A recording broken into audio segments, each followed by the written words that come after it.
Meeting to order then. Well, let's say the pledge then.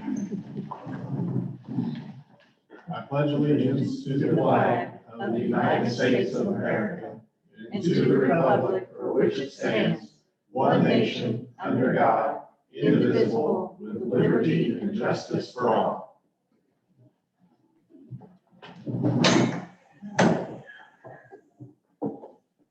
Thank you, Morgan, for establishing our forum. 2 over now. Hopefully everybody got to review the consent agenda items David sent out last week. Does anybody have any questions for, oh, hold on, let me back up here. Let's go to the minutes of last month's meeting, which Morgan did and then sent out through David. Take a second to review those if you haven't already.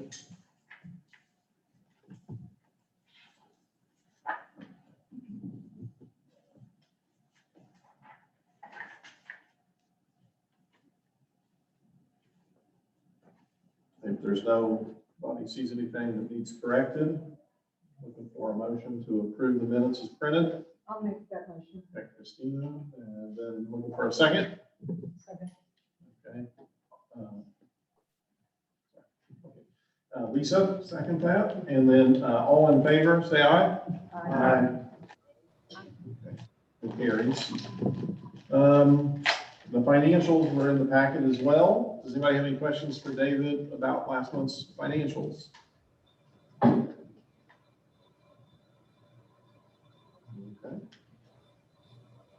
For a motion to approve the financials as printed. We got Alex, second. Second. Christina, okay. Any questions? We already asked any questions. All in favor, say aye. Aye. Opposed? We have an oppose there?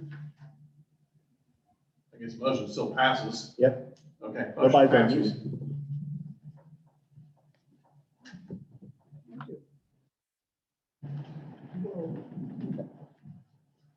Okay. Moving on, staff reports. It says Kelly first. Sherry? All right. Hey, Sherry.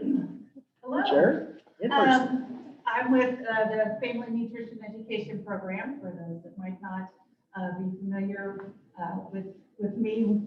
It's been a while since I've seen some faces. So just wanted to let you know that this summer, Myra and I will be teaching at 12 Springfield Public Schools kindergarten classrooms. Our 12 schools in multiple classrooms. And this is like the first time that we've had this many classrooms, and over, let's see, there's 10 of them that are over 70% free and reduced lunch.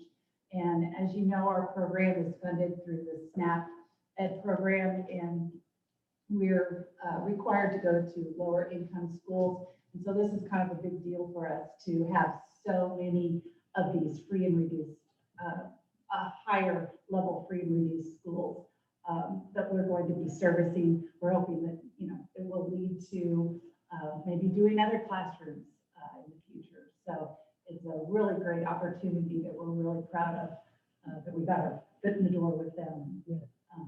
It's going to be fun. We're going to do kindergarten. So these will be kids that are just going into the kindergarten classroom.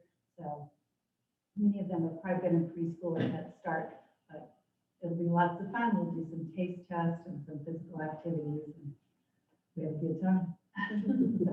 Is your program in each building just once, or do you go for multiple So I'll weeks? go, for summer school, we will do 4 lessons.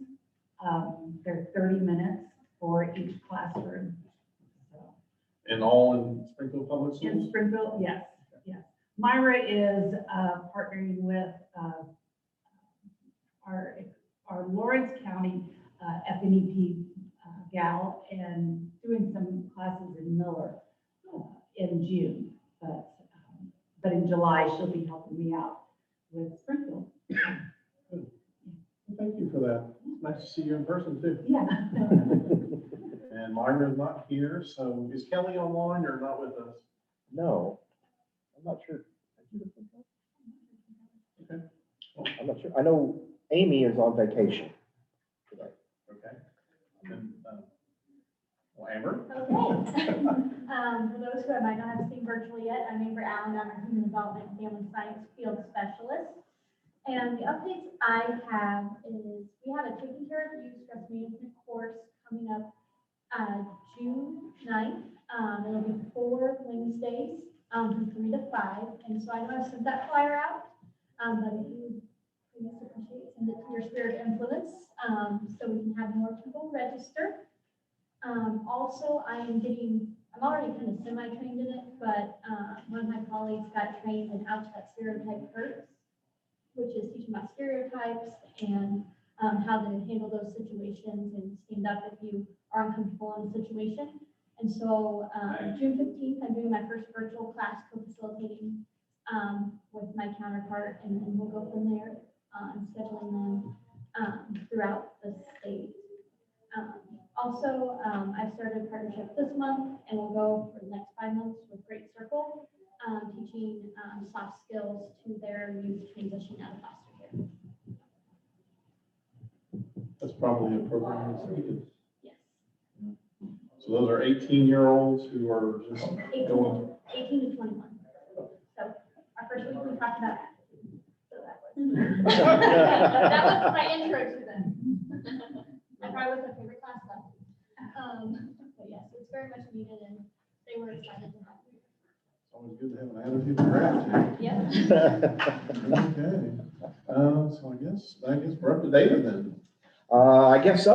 I guess I'll highlight a couple of things on my impact report for the month. I know several of you were able to make the Mizzou Community Leadership Network luncheon. We had 34 people there. Deborah Hart spoke for about 20 minutes about her work in housing, affordable housing. And then our next, I think it went well. We had good feedback from everybody that was there. Hope to boost the numbers a little bit next time we meet, which is August 18th. And our special guest will be Lyle Foster, Dr. Lyle Foster, who has his doctorate from Mizzou. So he'll be our guest speaker. I know many of you probably know him. We'll be back at the same location at 425 downtown, and we'll have 50 seats available this time. So tell your friends. You do have to register ahead of time. So please do that on the website. And I'm still working on some potential grant funders for next year for the neighboring program. I know that's the goal, to get that underwritten, and having lots of conversations, but no money on the table yet. Okay. Very good. I guess we'll go to old business and committee reports. I think it was on the 17th that the audit committee met. Were you in charge of that, Larry? Or was it? The sixth, It was the yeah, sixth. yeah. Okay. Lisa wrote the report. She could probably give us the full-blown details on it. but- Okay.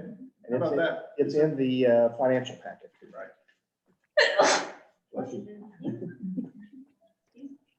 Let me look at what I wrote. Okay. Yeah, so we had a nice cross-section of people, I think, 2 council members, 2 specialists, and then the treasurer from the Master Gardeners of Greene County, which I thought was a really nice addition to have, one of our division, one of our program people there. So as required, we pulled at random 3 different months and looked at everything there. There were really no irregularities that were found at all. So good job, David. Catching with all the finances in the last year. So, you can just really tell there was a process that had been followed.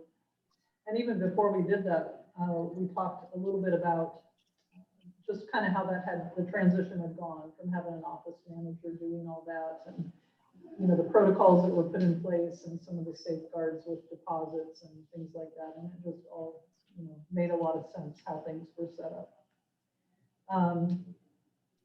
So we did, and this was kind of an issue last time too, like especially with the credit card report, it falls into 2 months. And so if you're trying to do a monthly financial, you don't have all the month's expenses because the credit card report doesn't come until later. So, and it just gets a little bit confusing. And so the audit committee had recommended that, the expenditures that don't clear in 1 month just get taken care of the next month instead of doing a month behind. And David actually had already started doing that at the beginning of the year, so we audited files from 2020. So next time we come around to do the audit, it all should be a little bit more clear. So it's just a matter of following things and trying to account for all of those expenditures. So hopefully that'll be easier next time. And then just, it's probably an accounting thing, but master gardeners and master naturalists in QuickBooks, one has a positive balance, one has a negative balance, but they both should be positive. So we're going to try to figure that out and probably do so when we are able to do the migration to QuickBooks Online, which was the final recommendation. When we have time to do that, to get it done. And the committee would like to recommend that if there needs to be funds used to help that process go along to make that transition, that we do that. And who is responsible for master gardener and master naturalist? Well, that'll happen when we transfer everything to QuickBooks Online. And when is that? Well, the goal is. How you doing, Brad? Hey, good, how are you? Doing well. Yeah, the goal is to do that this week. Okay. There was also a goal to do it 1 week last month too, as you may recall, and then something else came up, so it's been pushed down the line. And then this is a refresher, that's been all approved by campus. It has. And there's no issues. That's correct. Okay.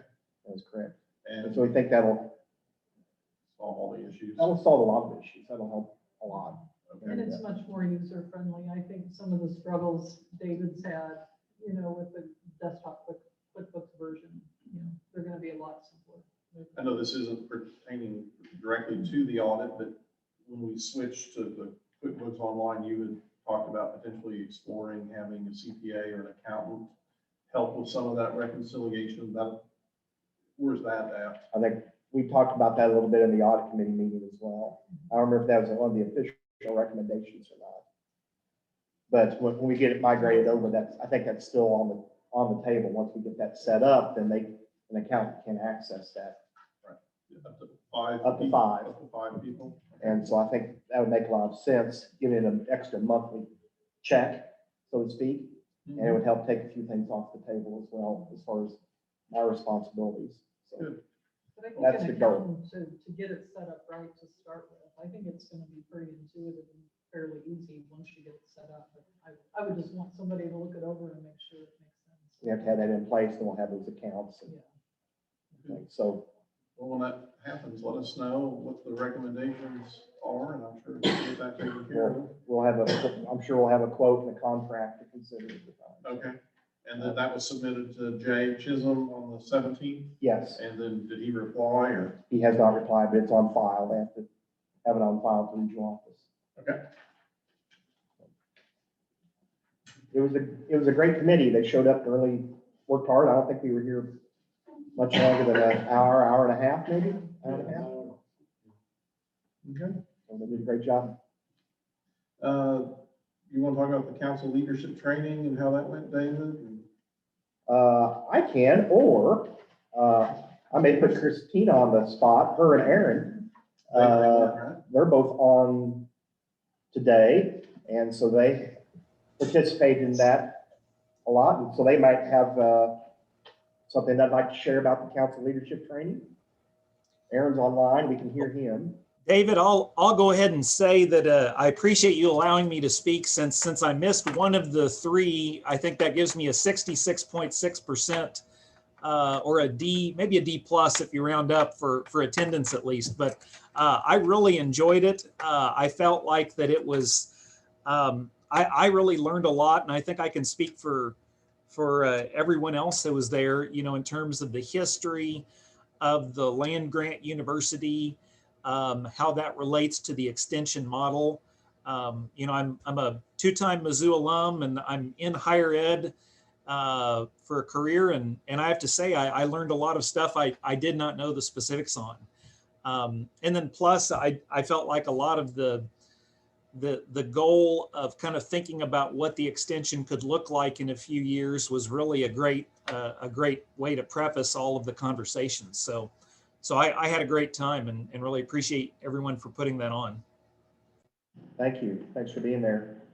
And some of the feedback that was gathered during that training is actually on the back of your mini grant proposal packet. And Christina may have more to add here too. We'll give her a chance, but those are some of the responses to the grand question that is asked every time we get it together, which is how might extension councils need to change in order to stay relevant and meet the future needs of Missourians in our local communities. You can see some of the feedback that was gathered there officially. Christina may have some additional thoughts on that. I would just echo what Aaron said. It was a really fantastic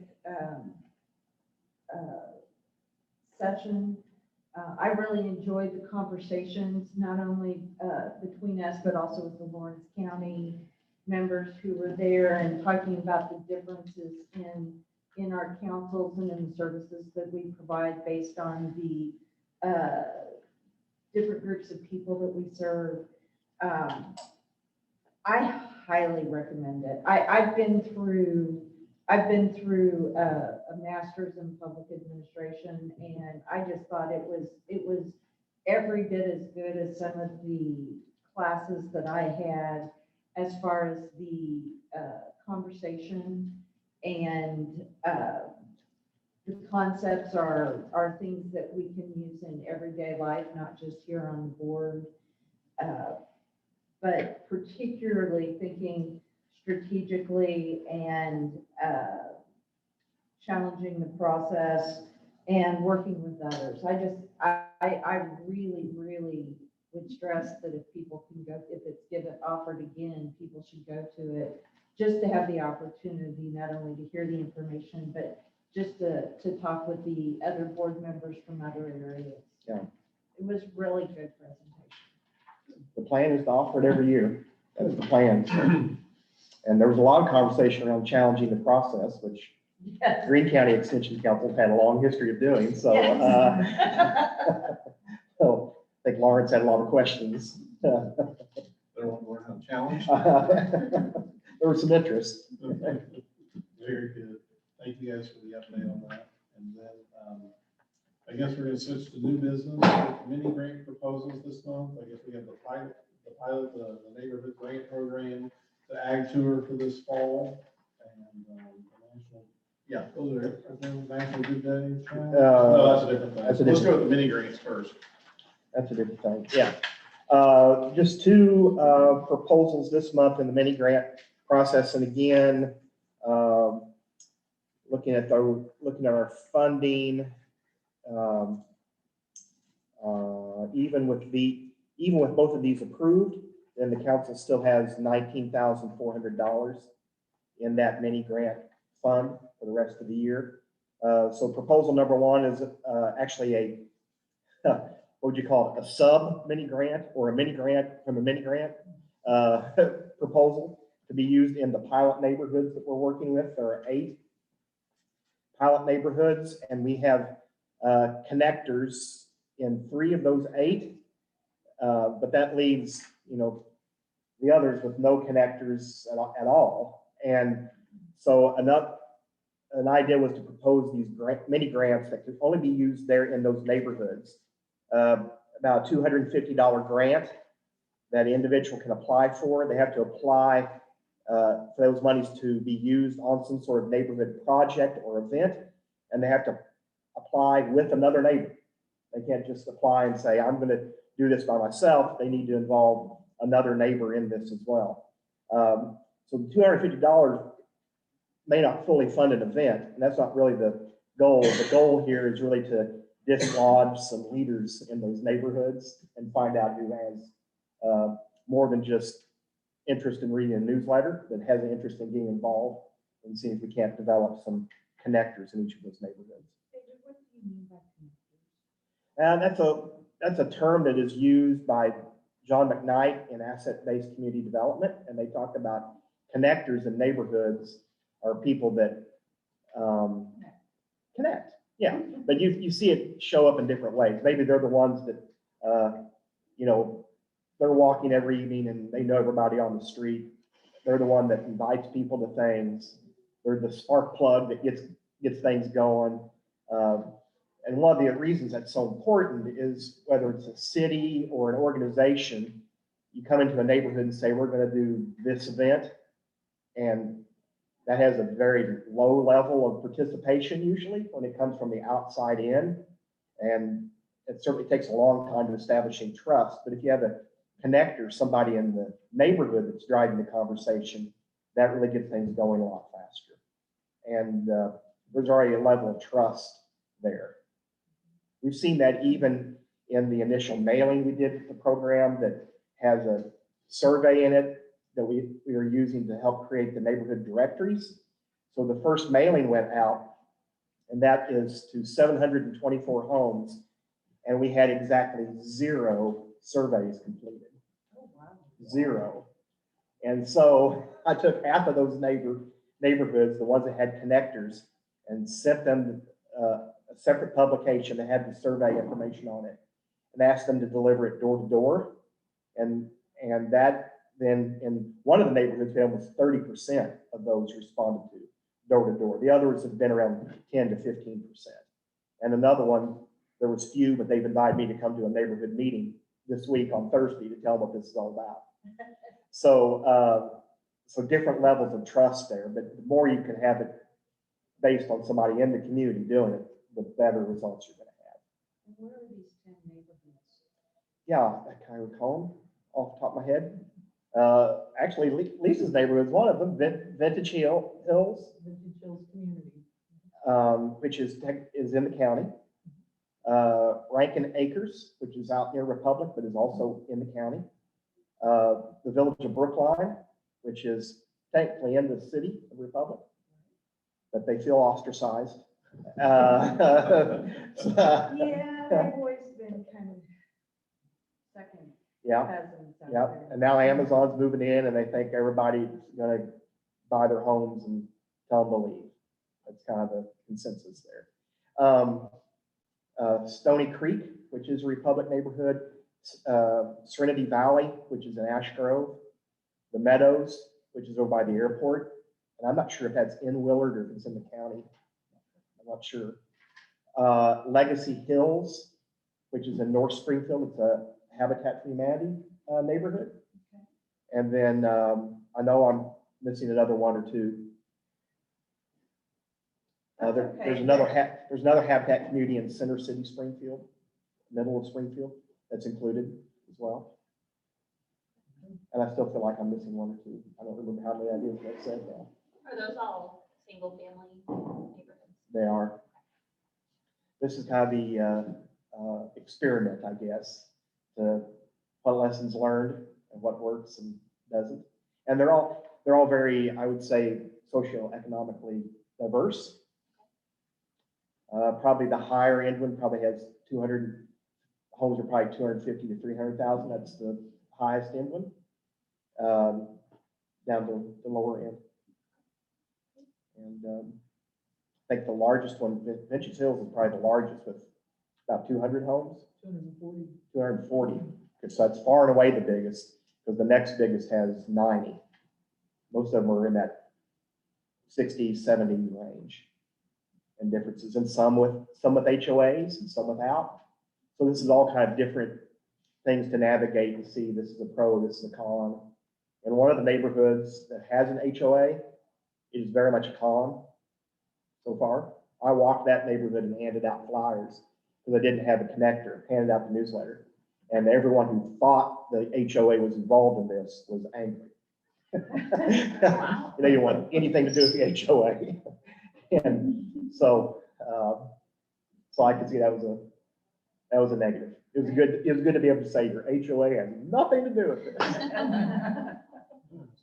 It's too bad because if it's a successful HOA, that's a connector all to itself, but not there. This obviously is not.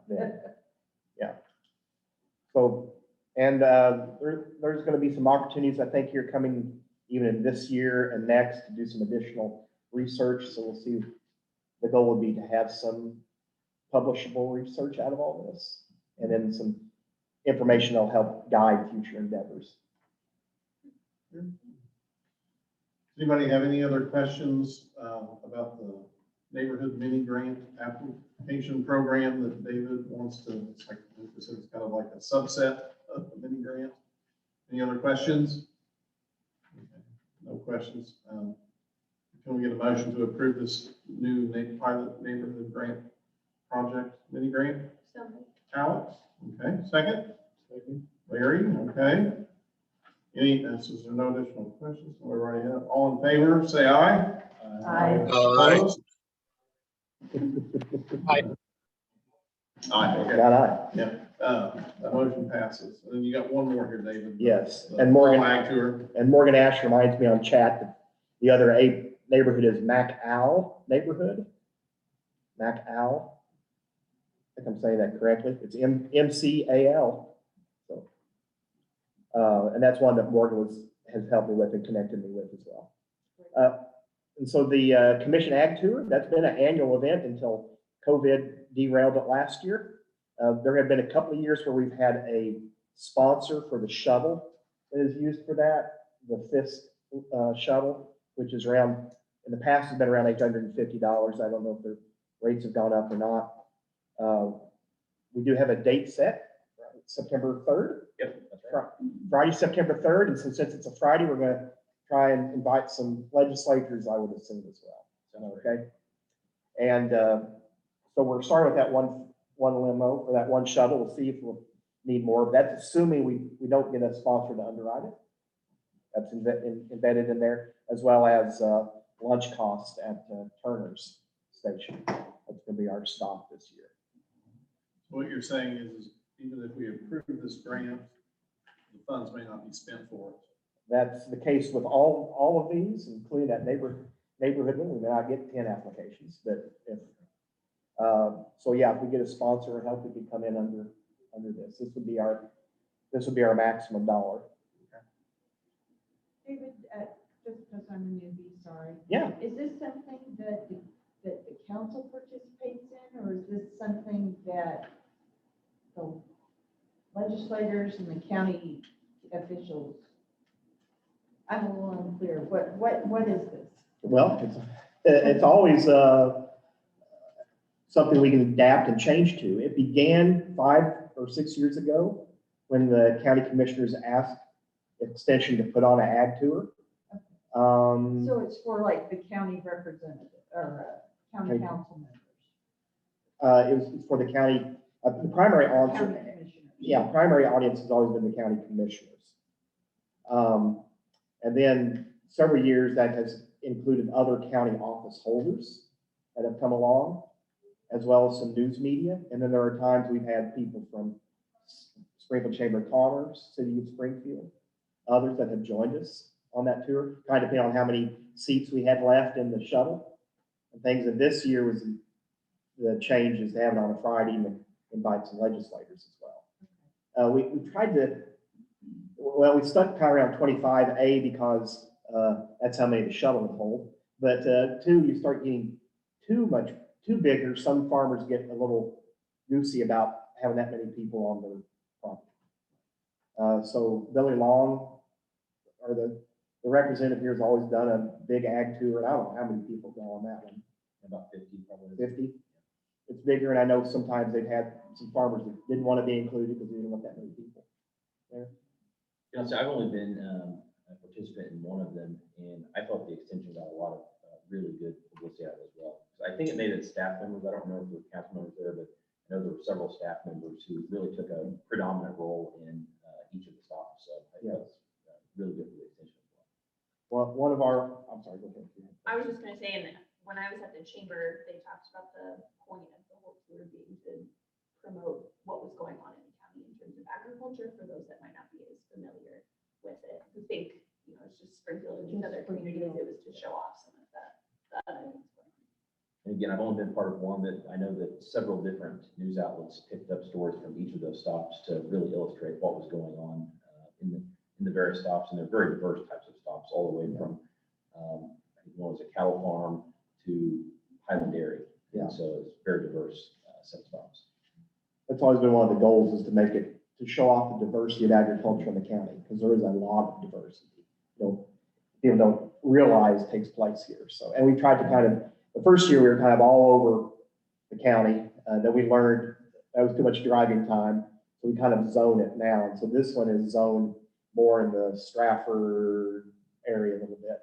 So we'll be going to a cattle farm where they do, it's really a genetics operation for cattle operators. So we'll be looking at what they're doing with cattle genetics. And we've got Andy, who owns Andy's, actually has been working with one of our agronomy specialists on Timothy, which is a type of grass that has some unique uses. So we're going to see his Timothy operation and maybe get to sample some Andes, who knows? You know? And let's see, we're going to, Kelly McGowan's involved, Tim Schnockenberg's involved, Andy McCorkle, our livestock specialist, will be involved. So we've all got 4 or 5 stops total that we're responsible for. And Kelly is going to ask Congressman Long to participate, even though he has his own ag tour. We did mention it to him when we had a chance to visit with him via Zoom in April. He probably won't attend, but he'll be invited. But it's been a good, yeah, it's been a good opportunity to show off ag in the county and show off what Extension's been doing with some of these farmers. I think it's been a good thing. Okay, anybody have any additional questions for David regarding the mini grant for the county commission ag tour? If not, making a motion to approve. I'll make that motion. Christina? I'll second. Is that Morgan second? It was Okay. what? All in favor, say aye. Opposed? Aye. Okay, motion passes. I guess that's it for current business. I guess Amber's gonna give us what is ECHO?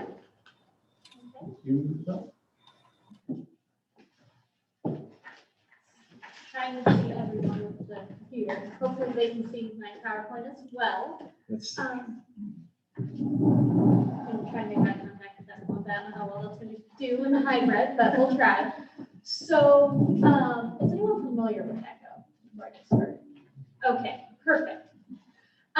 So when FTEs kind of fluctuated in extension, part of my appointment to get my FTE up was to help outreach about the Extension Community Health ECHO, which is through the Mizzou telemedicine program, but it's more like television and extending expertise from across the state of Missouri, mostly rural areas, but everywhere within the state. So this gives a better show of it. So traditional telehealth medicine is patient to doctor.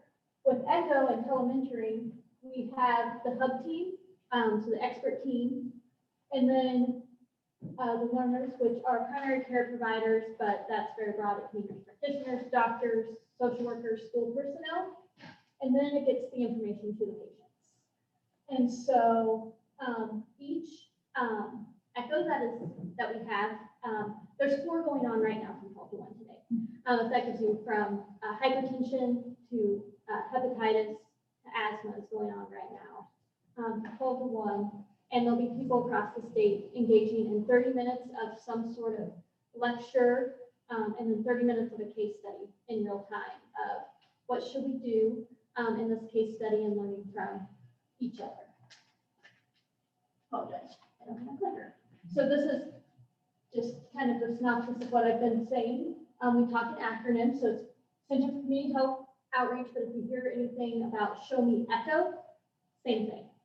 But it's that telementoring program, and I should have brought a clicker today. So this is kind of a diagram of the goal of ECHO, patient, provider, community of the state. So really getting that medical access and healthcare access to everyone in all communities. This started, one example that showed us in a video when we first started being the outreach for this program is they had an ECHO on dermatology.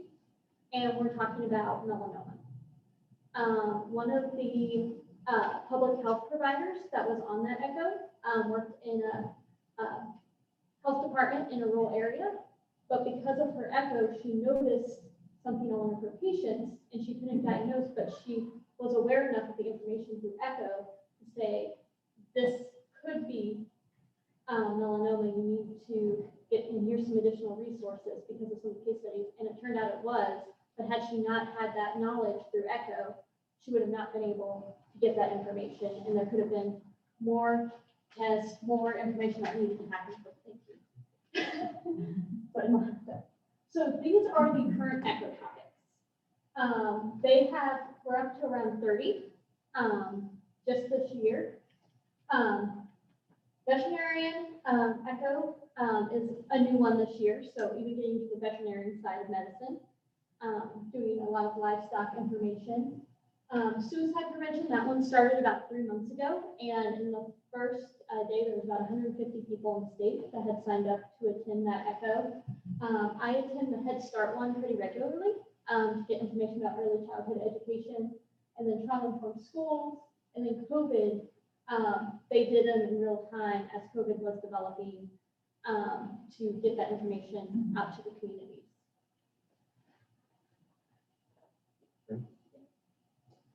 So, show me echo outcomes. So this is from the end of this year. 100% of families live within 60 miles of an echo autism provider. And this is huge because a lot of times, if you're a family with a child with autism or a family member with autism, you don't know where the resources are, especially in rural areas. For example, you're having to travel to Springfield or some outlying area, but with an echo, they're able to sign on to these programs if they have broadband access and get the information they need and figure out where their closest provider is instead of trying to navigate the system without this resource. There was 5,913 providers have participated since 2014, and they are pulling the data for Greene County for me, so I will be able to send that out of how many have attended in Greene County. I don't like things like that, so you see all the numbers. So this is the map for this year collectively of where all they were in the state. I looked at a previous map from 2019 before there was additional outreach, and there was a lot of echoes going on. But as you can see, Greene County is completely covered with a lot of the colors of the dots. So there are a lot of participants from Greene County and surrounding areas in a lot of the different programming. When they pull the data, they're going to pull which Greene County residents, what echoes they have gone to see if there's any gaps or maybe where we get more involved. I know Jordan Valley, Cox, and Mercy have been involved in some of the echoes I've been on, but I'm sure there's others I don't attend that there has been representation from Greene County as well. And then this is the showmeecho.org if you're interested or know someone who might be interested. That's kind of the homepage where you can go through all the 30 echoes and see which ones may fit your providers. And then this is the annual report. Are there any questions? Amber, when somewhere else, and I can't even remember where, I saw a presentation on this, and at that point, the impression I got was that this was mainly for university physicians to connect with primary care docs out in rural areas. What I am hearing you say is that me as an individual could participate. So the focus is primary care, but that has expanded. For example, the autism one has a parent component. The veterinary one now focuses on veterinarians. The school ones now have social workers, teachers, and others. And it's more of who is that primary focus for that category? Who would be providing that information to individuals to just spread the information out there? Because at Mizzou, one of the first ones was a dermatology echo. So it started very much like that, only focusing on primary care, telemedicine, but has expanded quite a bit. Is this a joint project between MU Healthcare and Engagement or extension and engagement, or is it coming out of MU Healthcare? It's through, I know it's through the Missouri Telehealth Network. I don't know where I think MU Healthcare is involved, but that it starts getting the tree of things. But Missouri Telehealth Network partnered with the MU Extension Engagement to get their information more out into the communities. Is how it started. If that makes sense. I would imagine, sounds like it's probably a partnership between MU Healthcare and extension and engagement. is what it They're sounds like. involved in some way, but there is a big grant that underlies this. And I think that's through telehealth, right? Yes. The network. In fact, we always like, these are always good things. A portion of Amber's salary is underwritten by the ECHO grant to have her involved in it. I think, 5%, 5%, yes, I think. Yeah. and that's through the grant. I think it just, in my mind, when I learned about it, but what I remember was that as COVID progressed, they used this ECHO network to try to get the newest information out to the rural areas and to the doctors who were seeing it on the first level. But that it was, it was coming out of the research that was coming out of Mizzou and being funneled down, and somehow, I don't know how I got into it, but Yeah, I watched something on this. because there's at least 3 COVID ones that developed. There was COVID for kids, focusing on kids during COVID. There was just COVID in general. And then they did one specific for hospitalist administration in COVID. And that one was very targeted to a specific audience. And there's also one during COVID that nursing homes developed through just when you get connected on what should we do during that time. So that specialized one was developed during that time as well. And is your role in outreach just expanding how many people are watching any of them, or are you focused on specific topics that you want more people to be aware of? We'll get emails every now and then of saying, this one's in low enrollment, or this one's about to get launched. If you know anyone specific in these areas, please promote. Or we'll, another part of my role is being on pre-echoes before they're released to say, should we talk about this? Should we not talk about this? And so that is another way that I'm able to get feedback as well. Thank you, Amber, really appreciate that timely information.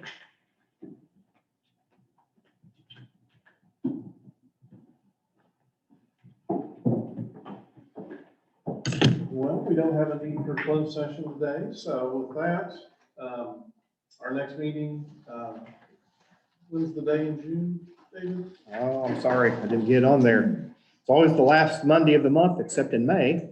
So it's June 28th. June 28th. Will we still be doing hybrid and in person, or are we switching to all in person because the city ordinances will be lifted at that point in time? Yeah, it's really, maybe you want to have a discussion about that. It's really up to the council to decide how you'd like to do that. These are your meetings and your call as a council.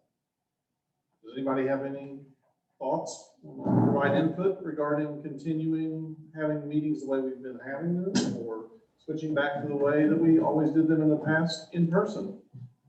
And maybe before comments, Morgan, could you tell us last month and this month, how many people we had attending? I can't tell you off the top of my head about last month. That you would have to give me a few minutes, but this month, it's amazing. Give me 2 seconds here.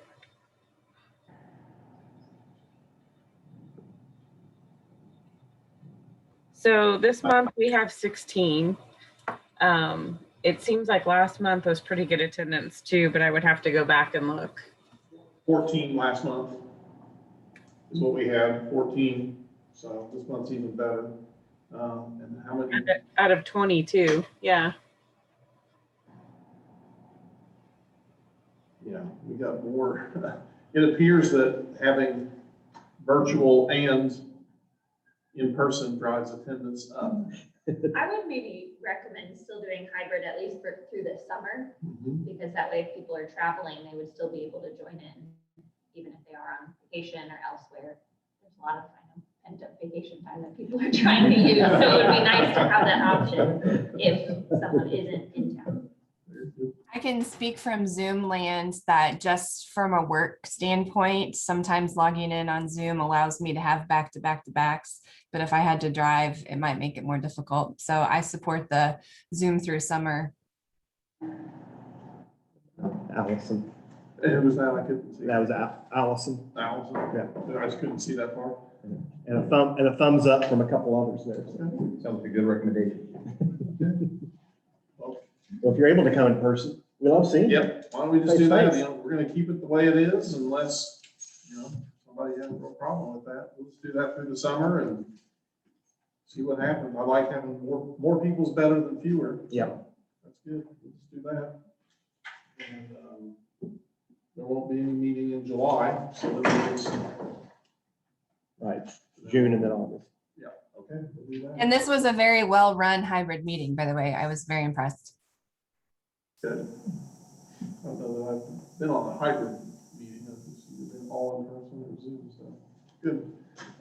Looking for a motion to close today's meeting. I'll move. Ray Meyer, second. Alex, okay, all in favor, say aye. Aye. Opposed? I Delay there, yeah. Motion passes, meeting comes to adjournment, thanks for attending.